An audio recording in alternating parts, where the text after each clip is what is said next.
برادران اسلام، واجب الاحترام بزرگوں، دوستوں، عزیز نوجوانوں، سیرت النبی صلی اللہ علیہ وسلم کے سلسلہ دروس میں اللہ تبارک و تعالیٰ کی عنایت، فضل، کرم، منت و احسان سے ہم ابتدائے ولادت، بعثت، شباب، نبوت، معارضہ کفار، ثبات، استقامت، ہجرت، حتیٰ کہ ہم اس مقام سے پہنچے تھے کہ حضور صلی اللہ علیہ وسلم ابو سفیان کے قافلے کی تلاش میں مدینہ منورہ سے روانہ، جو بعد میں غزوہ بدر کا سبب بنا۔ اور یہ غزوہ بدر جو ہے اسلام میں سب سے پہلا، جس میں حضور سرکار دو جہاں صلی اللہ علیہ وسلم خود شریک ہوئے، اور یہ غزوہ بدر جو ہے گویا اس کی تخطیط جو تھی، یعنی جسے آپ پلاننگ کہتے ہیں، ایسے معلوم ہوتا ہے کہ جیسے اللہ نے خود کی۔ ویسے تو ہر چیز اللہ کے حکم، لیکن ایک فرق ایک چیز ہوتی ہے اسباب کے ماتم، اور ایک ہوتی ہے کہ نہیں اسباب کے بغیر خود قدرت خود کر دیتی، اس کو کہتے ہیں ما فوق الاسباب۔ مصطلحات علماء میں دو لفظ ہوتے ہیں، ایک ہوتے ہیں ما تحت الاسباب اور ایک ہوتے ہیں ما فوق الاسباب، اور یہی وہ بنیادی فرق ہے جس کی وجہ سے بہت سارے بھائی جو ہیں ہمارے، اللہ سب کی ہدایت کے فیصلے کرے، وہ بیچارے عقیدے میں گمراہ ہو جاتے ہیں، وہ یہ ما تحت الاسباب اور ما فوق الاسباب کا فرق نہیں کرتے۔ مثلا ایک اللہ کے ولی کے ہاتھ پہ کرامت دیکھی، ایک پیغمبر کے ہاتھ پہ معجزہ دیکھا کہ مردہ زندہ ہو گیا، اور ایک ولی کے ہاتھ پہ کرامت دیکھی کہ انہوں نے دعا کی تو مردہ زندہ ہو گیا، انہوں نے توجہ کی تو فوراً کایا پلٹ گئی، تو لوگ دھوکے میں آ جاتے ہیں۔ ٹھیک ہے، اگر خدا بھی کرتا ہے تو یہ بھی تو کر لیتے ہیں نا، خدا بھی کر سکتا ہے تو یہ اللہ والے بھی تو کر سکتے ہیں۔ فرق صرف اتنا ہو گیا کہ اللہ پاک یہ کام خود کر لیتے ہیں، اور بزرگوں کو اللہ نے پاور سے منتقل کر دی ہے، یہ ان کو اختیارات دے دیے ہیں کہ وہ جو چاہیں کر لیں، بس فرق عطائی اور ذاتی کا ہے۔ تو یہی اصل میں وہ دھوکہ ہے کہ اللہ کی قدرت کا معنی یہ ہوتا ہے کہ وہ کسی اسباب کا پابند اور محتاج ہے، وہ چاہے تو بغیر اسباب کے اور چاہے تو اسباب خود پیدا کر، تو وہ تو مافوق الاسباب قدرت رکھتا ہے۔ اور بندے جو ہیں ان کے پاس اگر کوئی چیز ہے تو بات اسباب ہوتی ہے کہ اللہ کے حکم سے دعا ہو گئی، ان کو اللہ نے اجازت دے دی،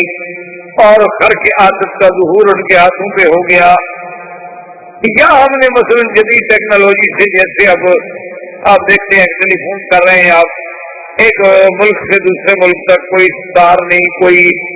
بات نہیں، سیدھا سیٹلائٹ سے رابطہ ہے، فوٹو بھی دیکھ رہے ہیں، بات بھی کر رہے ہیں، لیکن یہ ماتحت الاسباب،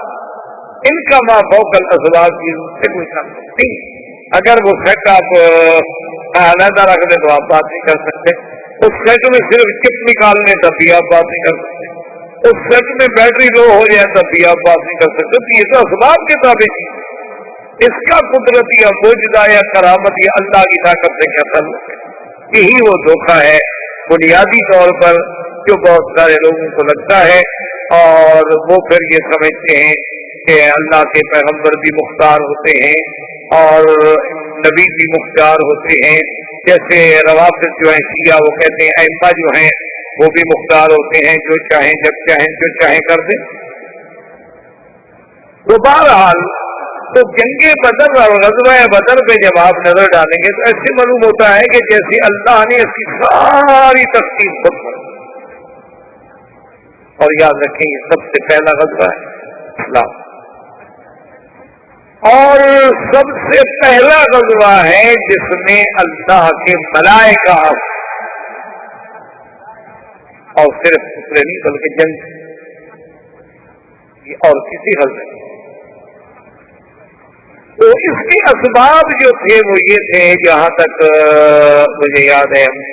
بات چھوڑی کہ ابو سفیان ایک قافلہ لے کر شام، اور یہ قافلہ اتنا اہم تھا کہ اس میں تمام رؤسائے قریش کے جو بڑے بڑے رئیس تھے، صنادید تھے، ان سب کا پیسہ لگا ہوا۔ پہلے تو کبھی قافلے ہوتے تھے کہ یوتبا کا قافلہ الگ آ گیا، ولید بن مغیرہ کا الگ آ گیا، اچھا شیبہ ربیعہ کا الگ آ گیا، عامر زمری کا الگ آ گیا، ابو سفیان کا الگ آ گیا، ابی جہل بن ہشام کا الگ آ گیا۔ لیکن یہ پہلا موقع تھا کہ جس میں ان لوگوں نے بیٹھ کے ایک پلاننگ کی تھی کہ یار ہم علیحدہ جو مال منگواتے ہیں یہ کیا بات ہے، کیوں نہ ہم اپنے سرمایہ کو اکٹھا کر کے